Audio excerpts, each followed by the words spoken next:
Assalamualaikum warahmatullahi wabarakatuh.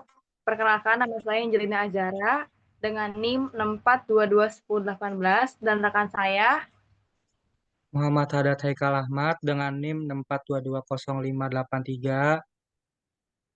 Di sini kami akan mempresentasikan tentang pengaruh minat dan ekonomi masyarakat terhadap tingkat penjualan Citato di Kabupaten Bekasi.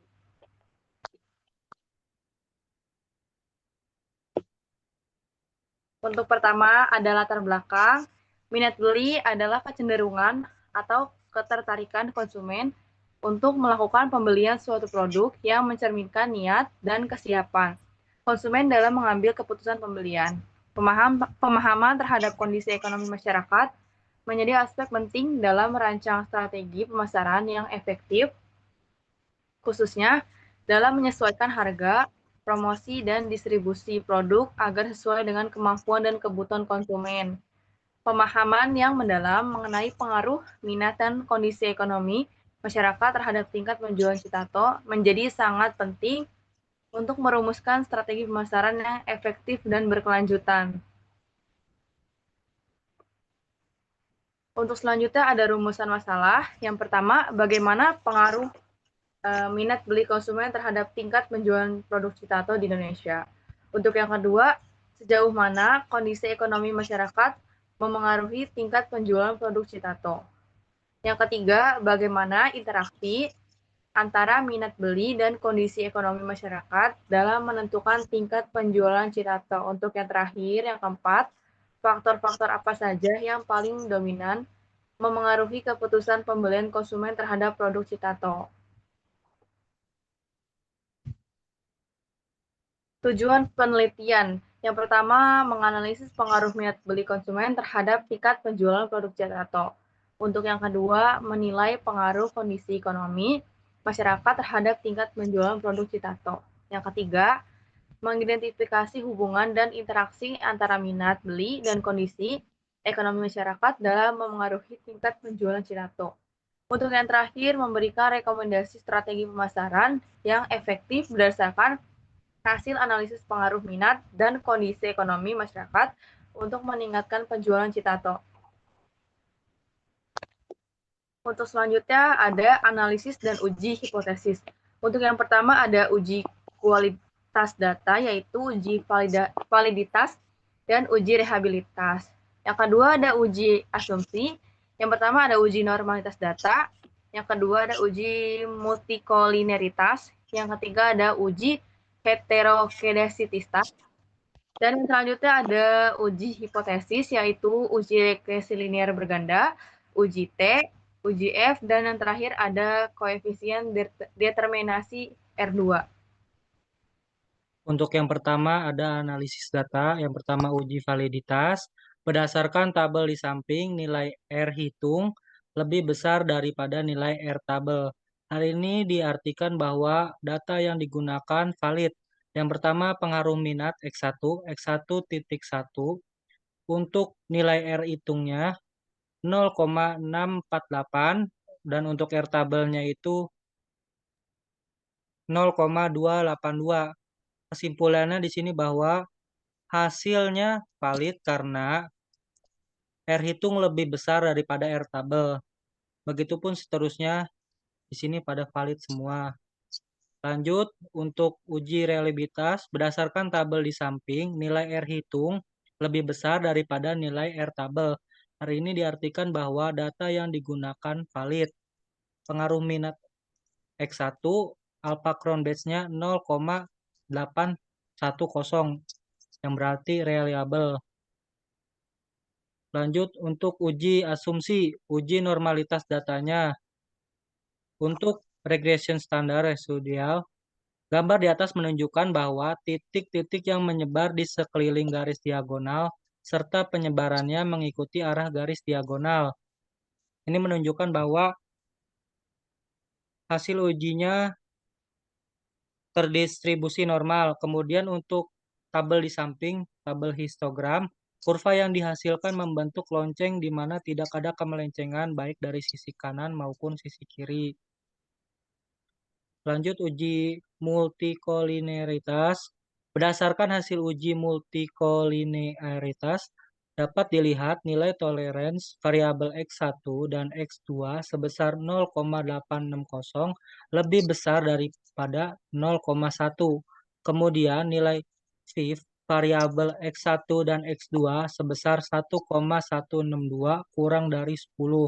Dari nilai tersebut dapat disimpulkan bahwa tidak ada gejala multikolinearitas sehingga tidak ada hubungan antara variabel bebas dalam mempengaruhi variabel terikat. Kemudian lanjut uji heteroskedasitas.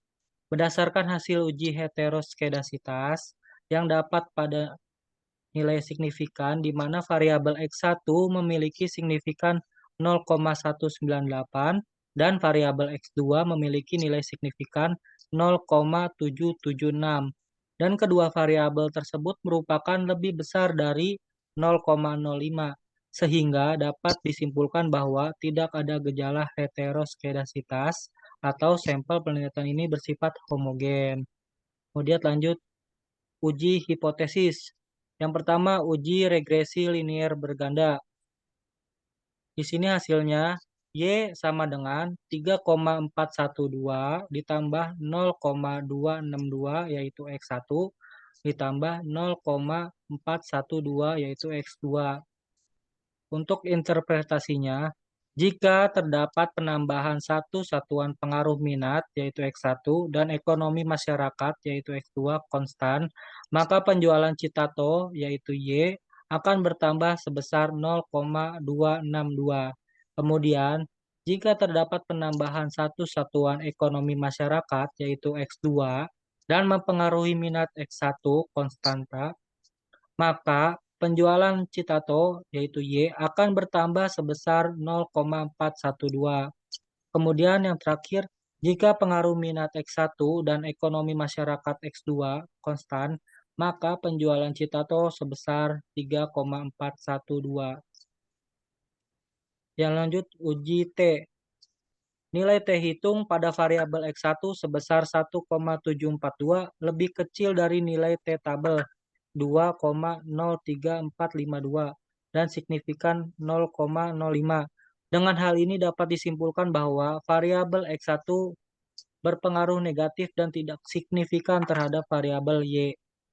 Kemudian nilai T hitung pada variabel X2 sebesar 2,737 lebih besar dari nilai T tabel 2,03452 dan signifikan 0,05.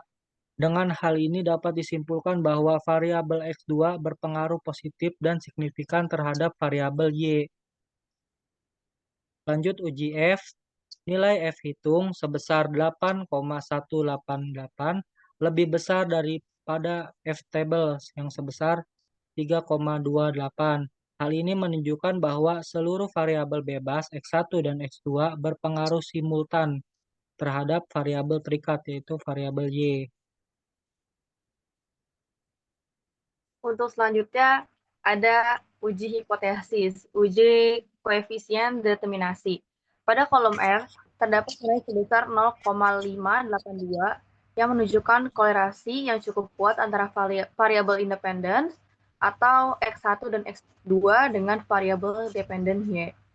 Pada kolom R square terdapat nilai sebesar 0,339, maka variabel X1 dan X2 dalam mempengaruhi variabel Y memberikan nilai sebesar 33,9%. Kemudian 66,1% dipengaruhi oleh variabel lain di luar dari penelitian ini. Untuk selanjutnya ada kesimpulan. Satu, hasil penelitian ini menyimpulkan bahwa untuk uji T, hasilnya pengaruh minat X1 tidak ada pengaruh signifikan terhadap penjualan Citato Y. Sedangkan ekonomi masyarakat atau X2 berpengaruh signifikan terhadap penjualan Citato dalam kurung Y. Untuk yang kedua, hasil penelitian ini menyimpulkan secara parsial ada variabel independen yang berpengaruh dan tidak berpengaruh pada variabel dependen.